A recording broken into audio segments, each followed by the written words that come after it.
Good morning, everyone. My name is Seth, your Metro Detroit real estate expert, and with me, as always, your mortgage expert, Steve Frost. And mortgages are the things that we are speaking of because the buzz of the world, it seems like, at least here in the real estate industry. There's a big Fed meeting yesterday, as some of you may know, and pretty good news. They cut rates, right, Steve?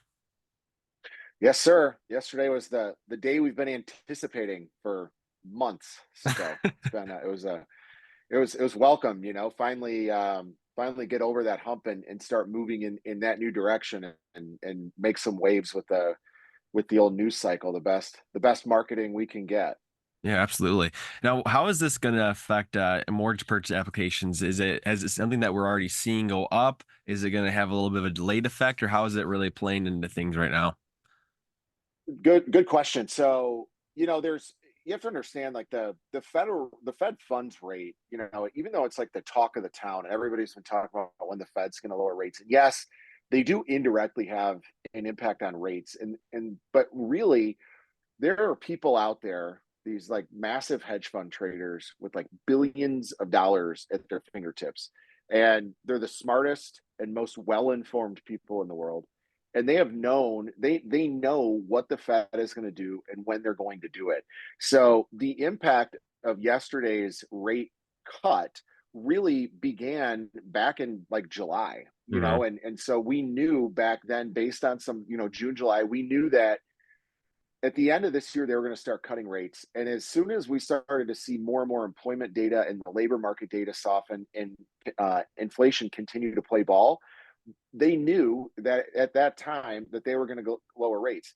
They knew before, they knew weeks ago that there was a 67% chance that the Fed was going to go lower rates a 0.5%. So the Fed actually doing that yesterday had little to no impact on mortgage rates. They actually went up a little bit. And I can show you guys on a chart here in a minute of just kind of what some of the technical data shows on that. But we saw interest rates actually move up yesterday once we actually got the data, and that is 100% expected.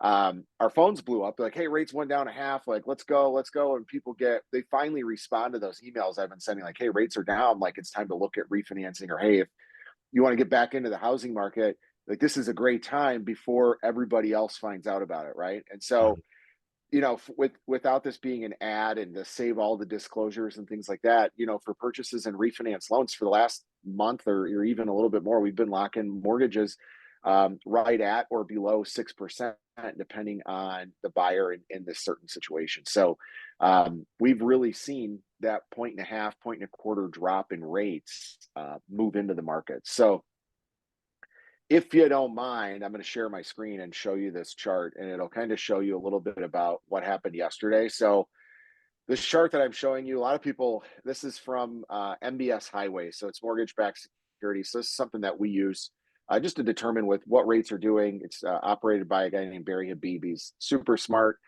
really good company, but they also have really accurate data tracking. So what we're looking at on this chart, this is actually a mortgage-backed security. So in this, rates go down when mortgage-backed security prices go up. So green is good and red is bad. So each one of these candles is a day. So if you can see this, this is August 2nd. And if you go back here, look, this is July 3rd. And since then, you talk about the trend is our friend, right? We've seen this continue move up in the prices of mortgage-backed securities. So here is yesterday. So if you think about it, we were waiting since September 10th. We were waiting for the Fed to move. We've gotten a little bit more data. This all stemmed from employment data looking good at the beginning of September. And then things just kept getting better and better. And then we hit this peak right here on the 10th. And we just said, we are not going to do anything in the market until the Fed talks. Keep going. And you look at yesterday, September 18th, and you see this drop, which is the equivalent of about an eighth of a percent in mortgage rates. So we saw this little bit of drop in rates. And then today you can see here we're getting it back. So everybody's saying like, hey, the Fed lowered rates, like this should be super exciting. And it is. It is definitely them admitting that it is time to change the monetary policy and it is time to start becoming more accommodative rather than restrictive. But it's going to be a slow process. And that's what we want. Like when you look back, if you at some of these, these big up and down drops, like you don't want these wild swings like when you look at this chart, because every time you have these wild swings, you see them come back up. This is what we want, is this kind of slow and steady move that we've seen here since August, and really even going back into July, where we've kind of seen this move up. It's a little bit of a roller coaster, but it's moving up.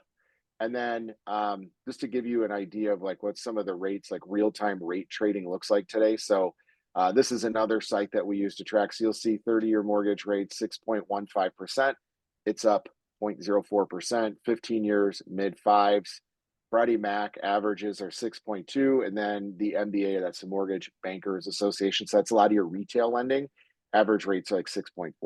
So yes, the Fed lowering rates helps rates and should continue to drive them lower. It's just going to be slow and steady, and it's going to be very data dependent. So you're going to be watching for a lot of the first Friday of every month employment rate changes, the employment markets and job creations.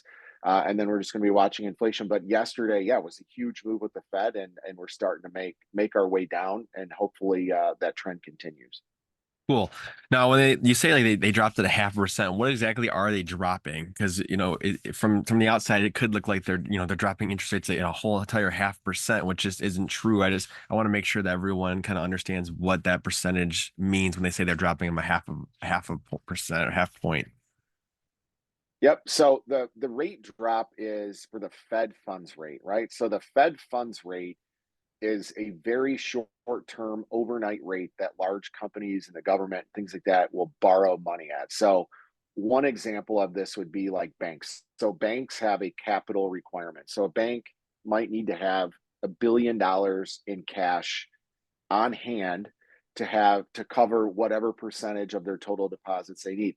Well, if that bank closes up shop at 5 o'clock that night and they have $1.2 billion, they can lend out that $200 million overnight at the Fed funds rate, which would be it was 5.25 to 5.5, and now it's 4.75 to 5%.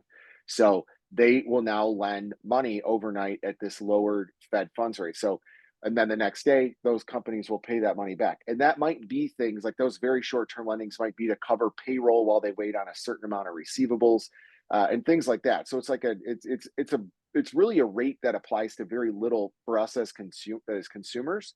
But the way it impacts companies, and the reason why you'll see why that number can change the direction of the economy, is because if large companies can borrow money at 0% overnight or for very short-term funding periods, then that gives them a lot of room to have money available for innovation, for hiring, to be able to stockpile cash. And when things get slim, they can keep paying employees.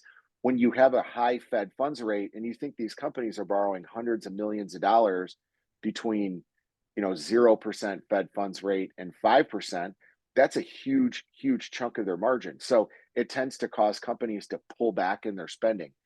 Any kind of pullback is, like I always say, like with the hairline thing, like anytime the hairline pullback, it's receding, and as the act of receding is a recession. And so what you do is you get people to pull back on their spending by raising these rates, and it causes companies to be a little bit more conservative. So that's just one example that I use. I mean, there's a million different ways that Fed funds rate is used, but it has absolutely nothing to do with the way that you borrow your money for a long-term fixed rate mortgage. Got it. Okay, perfect. Awesome, Steve. Well, I really And appreciate if it. I lost anybody, just send me a message on Facebook and I'll lose you even further. I really wanted to make sure that today we really focus on this because it's just been all over the media. So I just wanted to make sure that everybody that I talk to on a daily basis really understands this at a deep level. So I really appreciate you coming on here today, Steve, and really getting that in detail. Is there anything else that you have to say today?